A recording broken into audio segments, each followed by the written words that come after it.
Hello friends, welcome back to Janna's recipes. ഇന്നത്തെ വീഡിയോയിൽ healthy ആയിട്ടൊരു സാലഡ് പോലെ കഴിക്കാനോ അല്ലെങ്കിൽ നമുക്ക് ചപ്പാത്തിൻ്റെയും ചോറിൻ്റെയും ഒക്കെ സൈഡായിട്ട് കഴിക്കാനോ പറ്റിയിട്ടുള്ള ഒരു തോരൻ്റെ റെസിപ്പി ആയിട്ടാണ് വന്നിട്ടുള്ളത്. നല്ല ടേസ്റ്റാണ് കഴിക്കാൻ, സിമ്പിളായിട്ട് ഉണ്ടാക്കാനും പറ്റും, അതുപോലെ തന്നെ ഹെൽത്തിയാണ്. അപ്പോൾ നമുക്കിത് എങ്ങനെയാണ് ഉണ്ടാക്കുന്നതെന്ന് നോക്കാം. പിന്നെ വീഡിയോ കണ്ടുകൊണ്ടിരിക്കുന്ന സമയത്ത് നിങ്ങൾക്ക് ഈ റെസിപ്പി ഇഷ്ടമാവുകയാണെന്നുണ്ടെങ്കിൽ ഒന്ന് ലൈക്ക് ചെയ്യാനും ചാനൽ ഇതുവരെ സബ്സ്ക്രൈബ് ചെയ്തിട്ടില്ലെങ്കിൽ ചാനൽ ഒന്ന് സബ്സ്ക്രൈബ് ചെയ്ത് സപ്പോർട്ട് ചെയ്യാനും ഫോളോ ചെയ്യാനും മറക്കരുത്.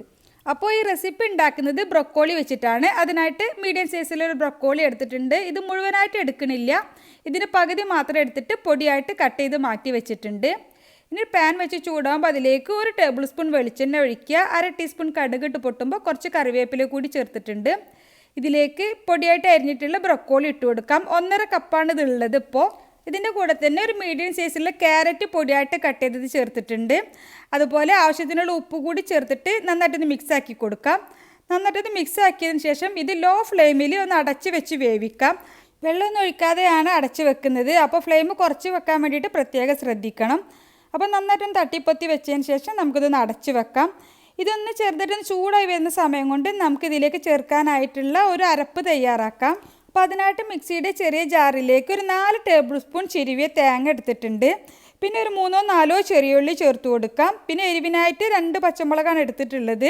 പിന്നെ ഒരു 1/4 ടീസ്പൂൺ ചെറിയ ജീരകവും അതുപോലെ 1/4 ടീസ്പൂൺ മഞ്ഞൾപ്പൊടി കൂടി ചേർത്തിട്ട് ഇതൊന്ന് ചതച്ചെടുക്കാം. ഒരുപാട് അരഞ്ഞു പോവണ്ട, ഒന്ന് ചതച്ചെടുത്താൽ മതി. അപ്പോൾ ചതച്ചെടുത്തിട്ടുള്ള ഈ തേങ്ങയുടെ അരപ്പ് നമുക്ക് ഈ ബ്രൊക്കോളിയുടെയും ക്യാരറ്റിൻ്റെയും ആ ഒരു മിക്സിലേക്ക് ചേർത്തിട്ട് ഒന്ന് മിക്സാക്കി എടുക്കാം. എല്ലാം കൂടി നന്നായിട്ടൊന്ന് മിക്സാക്കി യോജിപ്പിച്ചതിന് ശേഷം നമുക്കിത് വീണ്ടും അടച്ച് വെച്ച് വേവിക്കാം. ഫ്ലെയിം കുറച്ച് വെച്ച് വെക്കാൻ വേണ്ടിയിട്ട് ശ്രദ്ധിക്കുക. വെള്ളമൊന്നും ചേർക്കണില്ല. ഇനിയിപ്പോൾ നോൺ സ്റ്റിക്കിൻ്റെ പാൻ അല്ലാന്നുണ്ടെങ്കിൽ ഒരു 1-2 ടേബിൾ സ്പൂൺ വെള്ളം ഒന്ന് കുടഞ്ഞു കൊടുത്താൽ നന്നായിരിക്കും, അടിയിൽ പിടിക്കാതിരിക്കാൻ വേണ്ടിയിട്ട്. പിന്നെ ഇടയ്ക്ക് 1-2 തവണ മൂടി തുറന്നിട്ട് ഒന്ന് മിക്സാക്കി കൊടുക്കാൻ വേണ്ടിയിട്ട് മറക്കരുത്. പിന്നെ ക്യാരറ്റിനും ബ്രൊക്കോളിക്കും ഒന്നും ഒരുപാട് വേവൊന്നുമില്ല, പെട്ടെന്ന് തന്നെ വെന്ത് കിട്ടും. അപ്പോൾ ക്യാരറ്റ് വേവുന്ന സമയം കൊണ്ട് തന്നെ ബ്രൊക്കോളിയും വെന്ത് കിട്ടും. അപ്പോൾ അതുകൊണ്ട് അത്രയും സമയം വെച്ചാൽ മതി. ഈ വെജിറ്റബിൾസൊക്കെ ഒന്ന് വെന്ത് വന്നാൽ നമുക്കിതൊരു സൈഡിലേക്ക് മാറ്റി വെക്കാം. എന്നിട്ട് നമുക്കിതിലേക്ക് ഒരു മുട്ട കൂടി ചേർത്ത് കൊടുക്കണം. അപ്പോൾ ഞാൻ ഒരു മുട്ടയിലേക്ക് ഒരു നുള്ളു ഉപ്പ് കൂടി ചേർത്തിട്ട് ഒന്ന് ബീറ്റ് ചെയ്തെടുത്തതിന് ശേഷമാണ് ഇതിലേക്ക് ചേർക്കുന്നത്. പിന്നെ നോൺ സ്റ്റിക്കിൻ്റെ പാൻ അല്ലാന്നുണ്ടെങ്കിൽ ഈ ഒരു സൈഡിലേക്ക് കുറച്ച് വെളിച്ചെണ്ണ ഒഴിച്ച് കൊടുത്തതിന് ശേഷം മുട്ട ഒഴിച്ച് കൊടുക്കുക. എന്നിട്ട് നന്നായിട്ടൊന്ന് ചിക്കി പൊരിച്ചെടുക്കാം.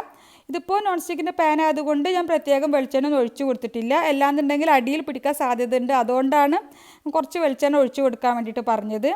മുട്ട ഒന്ന് വെന്ത് വരുന്ന സമയത്ത് നമുക്ക് ഈ വെജിറ്റബിൾസുമായിട്ട് കൂട്ടി യോജിപ്പിച്ചെടുക്കാം. ഈ വെജിറ്റബിൾസും മുട്ടയും കൂടി നന്നായിട്ട് മിക്സാക്കി യോജിപ്പിച്ചതിന് ശേഷം നമുക്കിതിലേക്ക് അവസാനമായിട്ട് ചേർക്കേണ്ടത് ഒരു 1/4 ടീസ്പൂൺ കുരുമുളക് പൊടിയാണ്. പിന്നെ ഒരു തണ്ട് കറിവേപ്പില കൂടി ചേർത്തിട്ട് ഒന്നുകൂടി ഒന്ന് മിക്സ് ആക്കിയതിന് ശേഷം നമുക്കിത് രാത്രിയിലെ ഫുഡായിട്ട് സാലഡ് പോലെ കഴിക്കാൻ നല്ല ടേസ്റ്റാണ്. അല്ലെങ്കിൽ നമുക്ക് ചപ്പാത്തിയുടെ കൂടെ സൈഡായിട്ടോ അല്ലെങ്കിൽ ചപ്പാത്തിക്ക് ഉള്ളിൽ റോളായിട്ടോ ഒക്കെ കഴിക്കാൻ വേണ്ടിയിട്ട് അടിപൊളിയാണ്. പിന്നെ നമുക്ക് ചോറിൻ്റെ കൂടെ സൈഡായിട്ടും അടിപൊളിയാണ്. അപ്പോൾ ട്രൈ ചെയ്ത് നോക്കുക. ഒരു ഹെൽത്തി റെസിപ്പിയാണ്. ട്രൈ ചെയ്തിട്ട് നിങ്ങളുടെ അഭിപ്രായം കമൻ്റായിട്ട് അറിയിക്കുക. നല്ല ടേസ്റ്റാണ് കഴിക്കാൻ. അപ്പോൾ ട്രൈ ചെയ്തിട്ട് നിങ്ങളുടെ അഭിപ്രായം കമൻ്റായിട്ട് അറിയിക്കുക. നിങ്ങൾക്ക് ഈ റെസിപ്പി ഇഷ്ടമായെങ്കിൽ ഒന്ന് ലൈക്ക് ചെയ്യാനും ചാനൽ ഇതുവരെ സബ്സ്ക്രൈബ് ചെയ്തിട്ടില്ലെങ്കിൽ ചാനലൊന്ന് സബ്സ്ക്രൈബ് ചെയ്ത് സപ്പോർട്ട് ചെയ്യാനും ഫോളോ ചെയ്യാനും മറക്കരുത്. അപ്പോൾ ഇൻഷാ അല്ലാഹ് മറ്റൊരു അടിപൊളി റെസിപ്പിയുമായിട്ട് നമുക്ക് വീണ്ടും കാണാം. Thank you for watching.